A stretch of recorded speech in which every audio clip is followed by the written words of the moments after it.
Hello viewers, how are you? कैसे हैं आप? फिर से हाजिर हूं मैं आपके अपने यूट्यूब चैनल मेहता सर की क्लास में। आज हम बात करने वाले हैं कुछ ऐसे वर्ड्स की जो हम हिंदी में रोजाना बोलते हैं और अंग्रेजी में भी हम उन्हें जरूर बोलना चाहेंगे, लेकिन हमें यह पता नहीं होता कि उसे अंग्रेजी में कहते क्या है। कुछ ऐसे वर्ड, कुछ ऐसे शब्द जो हम हिंदी में रोजाना बोलते हैं, यदि हम उन्हें इंग्लिश में बोलना चाहें तो दिक्कत यह आती है कि क्या पता इसकी इंग्लिश क्या होगी। तो ऐसे ही कुछ रोजमर्रा के वर्ड्स इंग्लिश में आपको लगातार इन वीडियोस में बताऊंगा। आज के वीडियो में हम बात करेंगे कुछ स्पेशली यूज्ड वर्ड जो हम रेगुलरली यूज करते हैं, जैसे छोटा मोटा, पक्का, टोकना नहीं, काफी, काश, असल में, इस टाइप के कुछ वर्ड्स हैं जिनको हम रोजाना यूज करते हैं अपनी हिंदी बोलचाल में भी, लेकिन इनकी अंग्रेजी क्या होती है हमें पता नहीं होता। ये वीडियो उन लोगों के लिए भी है जो अब तक अंग्रेजी नहीं बोलते हैं लेकिन अंग्रेजी बोलना चाहते हैं। तो जहां पर आप इन शब्दों को हिंदी में यूज करते हैं वहां पर इनकी इंग्लिश यूज कीजिए।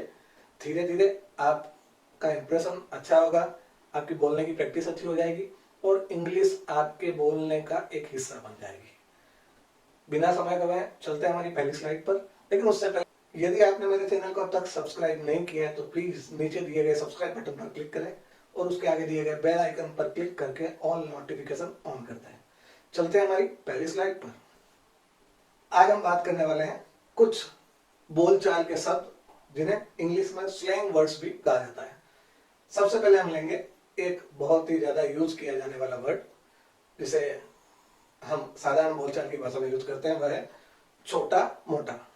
छोटा मोटा, हम बार बार ये चीज, कई बार ये चीज बोलते हैं, अरे वो छोटा मोटा आदमी नहीं है, या मैं छोटा मोटा आदमी नहीं हूं, या ये छोटी मोटी बात नहीं थी। तो इस टाइप के वाक्य बनाने के लिए हमें छोटा मोटा की अंग्रेजी आनी चाहिए। तो छोटा मोटा इंग्लिश में इसे कहते हैं ऑर्डिनरी। ऑर्डिनरी जिसका और मतलब होता है साधारण या आम। तो छोटा मोटा को भी हम ऑर्डिनरी कहेंगे। अब इसके लिए कुछ वाक्य, कोई वाक्य बना के बताता हूं मैं आपको। I am not an ordinary man. मैं कोई छोटा मोटा आदमी नहीं हूं। और इसी प्रकार से आप और बना सकते हैं, it is just an ordinary thing. वह एक छोटी सी बात है। It is just an ordinary thing, वह एक छोटी सी बात है। नेक्स्ट अपना वर्ड है जो हम साधारणतः यूज करते हैं, वो है पक्का। पक्का यानी फॉर श्योर। पक्का फॉर श्योर। इसका अंग्रेजी में उपयोग कैसे करेंगे हम? I will come tomorrow for sure, यानी मैं कल पक्का आऊंगा। I will attend your marriage for sure, मैं तुम्हारी शादी पक्का अटेंड करूंगा या पक्का मैं आपकी शादी में आऊंगा। अगला हमारा वर्ड है असल में। असल में या वास्तव में, इसको दो तरीके से बोला जाता है। असल में के लिए हम दो वर्ड्स का यूज करते हैं। पहले हम यूज करेंगे इनफैक्ट। इनफैक्ट का मतलब होता है असल में, लेकिन इसके लिए एक बात कह दूं कि ये पॉजिटिव बात के लिए यूज किया जाता है, अच्छी बात के लिए यूज किया जाता है। जहां सकारात्मकता हो जिस बातचीत में, वहां पर असल में यूज किया जाता है। और असल में के लिए इनफैक्ट यूज किया जाता है। जैसे in fact he is a good boy, असल में वो एक अच्छा लड़का है। In fact he is a like hero, असल में वह एक हीरो की तरह है। तो इस प्रकार से पॉजिटिव थिंकिंग या सकारात्मक विचार या सकारात्मक पहलू के बारे में बात कर रहे हैं आप, तो उसके लिए इनफैक्ट यूज कर सकते हैं। और उसके अलावा किसी अच्छी बात के लिए, किसी गुड न्यूज के लिए, in fact it is a good news, असल में यह अच्छी खबर है। तो इस प्रकार से इसका यूज कर सकते हैं। नेक्स्ट हम देखते हैं असल में, फिर से। और हिंदी में असल में जहां पर आपको बोलना हो और वहां पर यदि आप किसी नकारात्मक पहलू की बात कर रहे हैं, किसी नकारात्मक विचार की बात कर रहे हैं, या किसी बुरी बात के बारे में या किसी बुरी खबर के बारे में बात कर रहे हैं, तो वहां पर आप असल में के हिंदी वर्ड के लिए इंग्लिश में एक्चुअली यूज करेंगे। एक्चुअली यानी नेगेटिव थिंकिंग या नेगेटिविटी के लिए यूज किया जाता है। एक्चुअली के लिए मैं सेंटेंस बता दूं आपको, जैसे actually he is dead now, यानी असल में वह मर चुका है या वह अब मर चुका है। या एक्चुअली ही पास्ड अवे यस्टरडे, असल में वह कल मर चुका है। ये हम तब यूज करते हैं जैसे कोई व्यक्ति किसी व्यक्ति के बारे में बात कर रहा हो और हमें उसे यह भी बताना हो कि भाई जिसके बारे में तू बात कर रहा है तुझे पता नहीं है, वो अभी तक जिंदा नहीं है, वो मर चुका है। तो इस तरीके से इनका यूज कर सकते हैं। असल में के लिए मैंने आपको दो चीजें बताई है, दो वर्ड्स, इनफैक्ट और actually.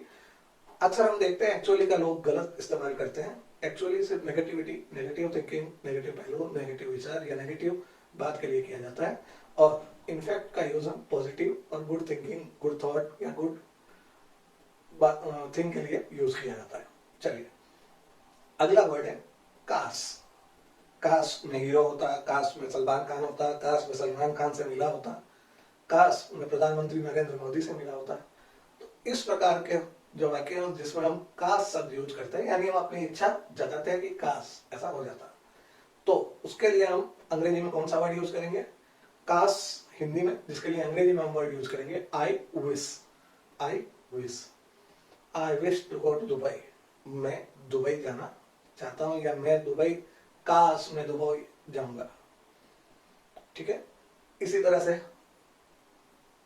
I wish I will meet Narendra Modi a day. मैं आशा करता हूं या काश मैं एक दिन नरेंद्र मोदी से मिलूंगा। इस प्रकार से काश शब्द के लिए आप आई विश यूज कर सकते हैं। नेक्स्ट जो मैंने वर्ड चूज किया है हिंदी वर्ड, वो है कम से कम और आखिरकार।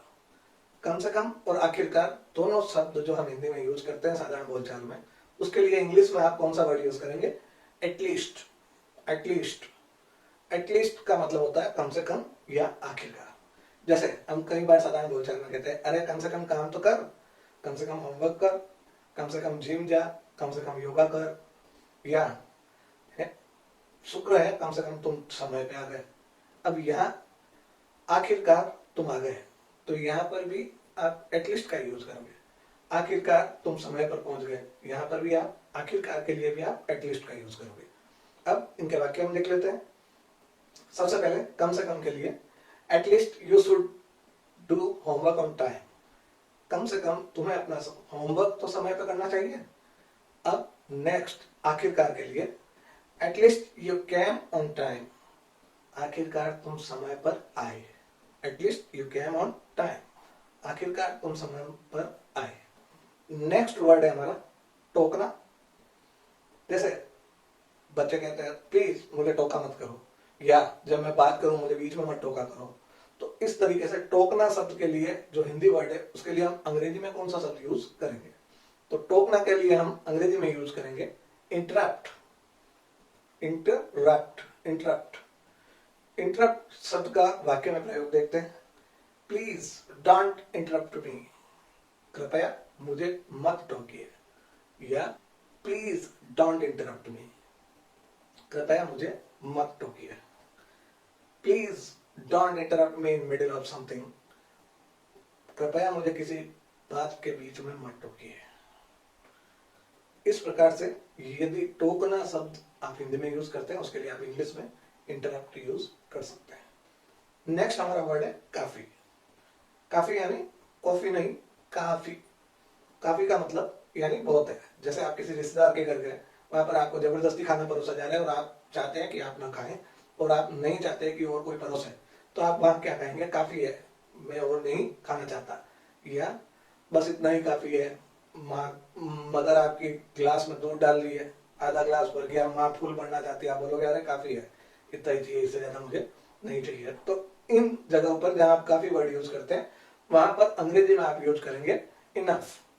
इनफ, इनफ की स्पेलिंग होती है ENOUGH, इनफ। इनफ का वाक्य में प्रयोग देख लेते हैं। It is enough I will not take any more. It is enough I will not take any more, यानी बस बहुत है या काफी है, मुझे और नहीं चाहिए या मैं और नहीं लूंगा। एक और वाक्य इसके लिए, आप जैसे कोई व्यक्ति आपको अनाप शनाप बक रहा है, कोई गलत बातें कर रहा है और आप उसे रोकना चाहते हो, तो आप उसे कड़क लहजे में कह सकते हैं इनफ इज इनफ, यानी बस बहुत हो गया, काफी है, इससे ज्यादा मत बोल।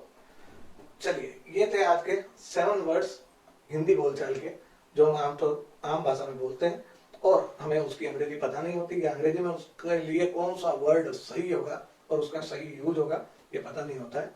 तो ये जानकारी मैंने आपको दी। ऐसे और वर्ड्स मैं अगले वीडियो में आपके लिए लेकर आऊंगा। तब तक के लिए see you soon in next video. Good bye.